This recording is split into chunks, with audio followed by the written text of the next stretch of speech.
Assalamualaikum warahmatullahi wabarakatuh. Shalom. Halo semuanya, perkenalkan nama saya Michael Nakayusi Suputra. Saya dari kelas 11 3 di sekolah SMA Negeri 13 Jakarta. Nah, berdirinya saya di sini untuk mempresentasikan hasil penelitian saya yang berjudul korelasi intensitas kemalasan siswa dengan periode penyelesaian tugas sekolah. Lanjut. Oke, untuk topik di sini yang akan dibahas adalah latar belakang masalah, rumusan masalah, tujuan penelitian, manfaat, hipotesis, ruang lingkup, dan keterbatasannya. Lalu nanti ada tabel hasil kuesioner itu, hasil dan perhitungannya, pembahasan kesimpulan saran, dan bukti dokumentasi dari video wawancara. Lanjut. Latar belakang masalah. Jadi gini teman-teman, tugas sekolah itu adalah bagian penting di mana kita tuh berproses untuk melatih tanggung jawab kita dan supaya kita tuh bisa memahami materi-materi yang ada di dunia ini. Nah, dalam praktiknya tidak semua siswa itu mampu menyelesaikan tugas dengan tepat waktu. Karena apa tuh? Pasti ada beberapa faktor. Nah, salah satu di sini saya ambil perilaku malas. Nah, kemalasan yang berulang bisa menyebabkan keterlambatan dalam pengumpulan tugas, atau bahkan kalau kamu saking malasnya gak bakal kamu kerjain sama sekali. Nah, oleh karena itu penting untuk meneliti apakah intensitas kemalasan ini akan berkorelasi dengan periode penyelesaian tugas sekolah. Lanjut. Oke, rumusan masalah di sini saya mengambil 3 topik. Yang pertama itu adalah apakah kedua variabel memiliki korelasi baik dalam positif maupun yang negatif, atau mungkin bahkan bisa aja nggak ada korelasinya sama sekali. Lanjut, yang kedua, bagaimana tingkat kekuatan korelasi dan arahnya yang berhubungan dengan dua variabel tersebut. Yang ketiga, seberapa besar kemalasan ini dapat berpengaruh terhadap lamanya penyelesaian tugas sekolah. Lanjut. Nah, tujuan penelitian yang pertama udah pasti supaya kita itu dapat mengetahui apakah kedua variabel ini memiliki korelasi. Yang kedua, untuk mengetahui tingkat kekuatan korelasi dan arahnya itu kemana. Nah, yang terakhir untuk mengetahui seberapa besar kemalasan ini dapat berpengaruh terhadap periode penyelesaian tugas. Lanjut. Nah, manfaatnya apa sih saya buat penelitian ini? Ada 2. Yang pertama untuk umum dan peneliti. Nah, untuk umum sendiri supaya tuh bisa membantu guru dan orang tua untuk memahami hubungan antara kemalasan dengan periode penyelesaian tugas. Nah, untuk peneliti atau saya sendiri itu tuh bisa menjadi referensi untuk studi lanjutan saya dan pengembangan metode pembelajaran yang lebih inovatif. Lanjut. Nah, hipotesis di sini saya mengambil 2, ada H1 dan H0. Apa sih itu? Nah, H1 itu artinya hipotesis alternatif yang dimana nanti dalam 2 variabel yang tadi sudah saya untuk penelitian akan ada korelasinya. Nah, sedangkan untuk H0 sendiri adalah hipotesis 0 yang dimana tidak akan terdapat korelasi. Lanjut. Oke, ruang lingkup dan keterbatasan penelitian. Nah, untuk subjek penelitiannya saya ambil siswa kelas 11 SMA Negeri 13 Jakarta. Untuk objeknya udah pasti intensitas kemalasan sama periode penyelesaian tugas. Nah, konsepnya gimana tuh? Jadi kemalasan itu akan didefinisikan seberapa banyak orang tuh menunda-nunda untuk mengerjakan tugas. Nah, untuk periode penyelesaian tugasnya itu merujuk pada berapa sih durasi yang dibutuhkan untuk kita menyelesaikan satu tugas. Nah, untuk keterbatasan penelitian ini tuh dibatasi udah pasti oleh jumlah responden sama waktu pelaksanaan dan keakuratan data, karena gimana pun caranya saya hanya mendapatkan data melalui kuesioner dan wawancara. Lanjut. Nah, tabel hasil kuesioner. Jadi di sini saya mengambil 30 sampel responden dari semua lagi tepatnya kelas 11 SMA Negeri 13 Jakarta. Lanjut. Nah, ini adalah bukti angket yang saya buat untuk supaya mereka bisa mengisi untuk tabel hasil penelitian saya sendiri. Lanjut. Diagram pencar. Nah, jadi setelah saya membuat diagram pencarnya, seperti ini teman-teman hasilnya. Sangat terlihat jelas kalau garis linier ini turun ke bawah. Artinya apa? Artinya di sini tuh ada korelasi. 2 variabel ini korelasi negatif. Nah, untuk pembahasan lebih lanjutnya, saya menggunakan data-data yang sudah saya dapatkan untuk hasil dari penelitian selanjutnya. Nah, ini dia. Nah, jadi di sini tuh untuk hasil dari perhitungannya ada koefisien korelasi persen dan koefisien determinasi. Untuk apa sih? Ngapain ya? Kayak capek-capek ya nyari angka gak berguna gini, kayak udah gak usah. Nah, jadi sebenarnya ini berguna ya teman-teman. Apa itu koefisien korelasi persen? Nah, itu tuh artinya supaya kita tuh bisa mengetahui arah dan kekuatan di antara kedua hubungan variabel ini. Nah, di sini setelah menggunakan rumus saya mendapatkan yang dimana koefisien korelasi persennya sebesar min 0,34, kurang lebih segitu. Nah, apa sih maksudnya? Jadi tanda minus di sini artinya tuh menunjukkan kalau korelasi itu arahnya turun atau negatif. Nah, untuk angka 0,34 tuh seberapa besar hubungan kekuatan dari variabel penelitian saya sendiri.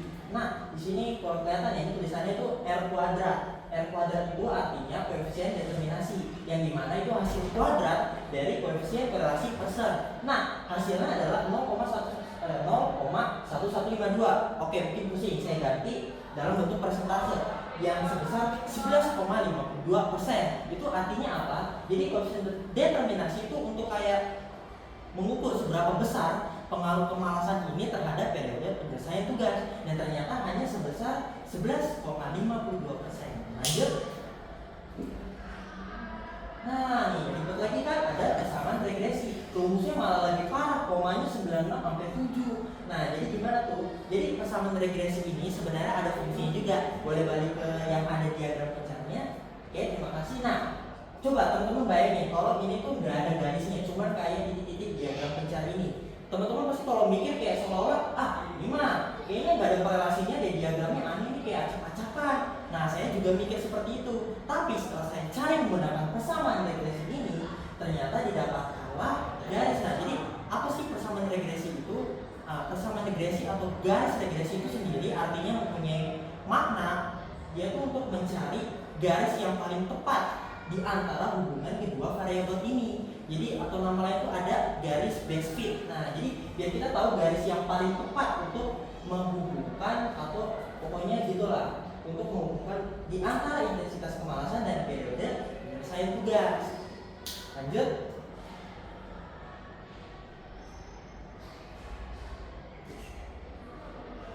Nah, di sini kan hasilnya itu adalah 8,3201 min 0,0816x. Ini adalah persamaan untuk kita menemukan garis best fit tersebut. Supaya kita tahu ini korelasi apa atau gak ada korelasinya kayaknya gitu. Lanjut. Oke, pembahasan. Nah, kan kita udah dapet nih dari 30 responden ini didapatkan persamaan garis regresi dan koefisien determinasi. Nah, yang artinya setelah saya teliti lagi itu ternyata ada korelasinya teman-teman. Korelasinya apa? Korelasi negatif. Negatif yang sangat lemah. Kenapa lemah? Karena tadi kita sudah mendapatkan koefisien determinasinya sebesar 11, berapa itu? 52%. Nah, pengaruhnya memang kecil. Nah, yang dimana secara kesimpulannya banget, jadi tuh kayak semakin malas orang itu, tingkat kemalasan makin malas, dia akan cenderung mengerjakannya jauh lebih cepat daripada waktu yang biasanya. Lanjut. Oke, kesimpulannya singkat aja. Seperti yang kita lihat tadi, jawabannya adalah ternyata terhadap dua variabel penelitian ini ada korelasinya, korelasi negatif, dan itu sangat lemah. Nah, antara kemalasan dan waktu menyelesaikan tugas. Lalu pengaruhnya kecil, hanya 11,52%, yang dimana faktor kemalasan ini yang menyebabkan lama atau cepatnya periode kita dalam mengerjakan tugas sekolah. Nah, bagaimana dengan 88,48% lainnya? Itu faktor lain yang menentukan kenapa kita bisa lama atau cepat ngerjainnya. Jadi 11,52% ini hanya pengaruh faktor dari kemalasan. Lanjut. Oke, saran yang pertama, siswa perlu mengatur waktu dengan baik. Nah, jadi itu kita harus mengatur waktu dengan baik, jangan kayak ada tugas tunda, nanti aja tunda. Nah, yang baik ya teman-teman, jangan tunda, nanti kalian makin males loh. Lanjut, yang kedua, guru bisa bantu dengan bimbingan atau jadwal tugas yang jelas. Nah, jadi gimana kayak kalau bisa kita tuh jangan dikasih tugas yang banyak banget, sampai kita kayak aduh males lagi tugas, nanti aja besok ditumpuk sampai nggak dikerjain deh, makin males deh gitu deh. Nah, yang terakhir ketiga, penelitian lanjutan sebaiknya menambah variabel lain seperti motivasi atau kesulitan itu tugas. Maksudnya gimana? Kan kita tahu faktor lain selain kita cepat lamanya kerjain tugas itu bukan dari kemalasan, tapi bisa jadi kayak motivasi kita tuh kayak, aduh ini pelajaran yang aku suka nih, aku jadi pengen ngerjain pengen cepet gitu loh, atau aduh aku malas nih pelajaran ini fisika pusing, nanti aja lah tunggu contekan dari temen. Nah untuk kesulitan tugas kan pasti bisa aja kayak makin sulit malah makin lama, atau bisa aja lebih cepet. Nah kurang lebih seperti itu teman-teman. Lanjut. Nah ini video wawancara, dokumentasi. Saya mendapatkan hasil dan pokoknya gitulah, dapatkan respon dari penelitian saya. Bapak boleh tahu konteksnya Pak? Halo, kenapa nama saya Kaibat dari kelas 11. Oke, nama aku Isola dari kelas 9. Nama saya Andrea Gosopona dari kelas 11. Kami dari kelas 11. Nama aku Putri Yofi dari kelas 11.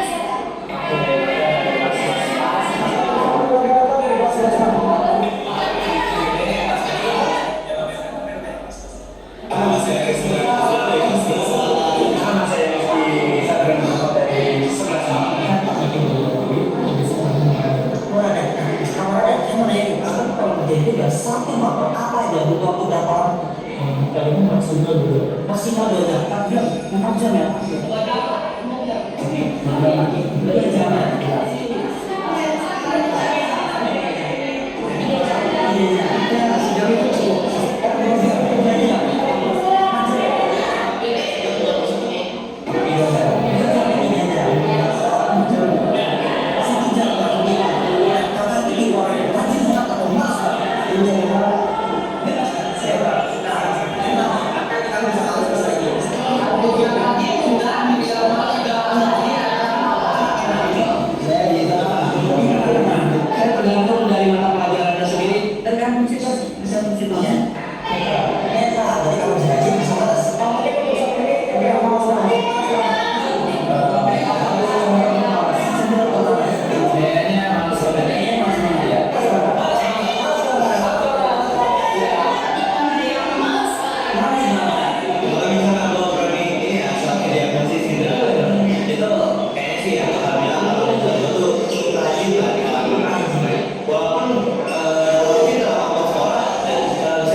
Sekilas dari video wawancara saya untuk mendapatkan 30 responden untuk penelitian saya sendiri. Nah, sekian. Terima kasih sudah memperhatikan saya untuk mempresentasikan hasil penelitian saya. Kurang lebihnya mohon maaf, dan ingatlah aku adalah Michael Makayoshi Suputra, orang yang akan melawan takdir dunia ini. Wassalamualaikum warahmatullahi wabarakatuh. Shalom guys.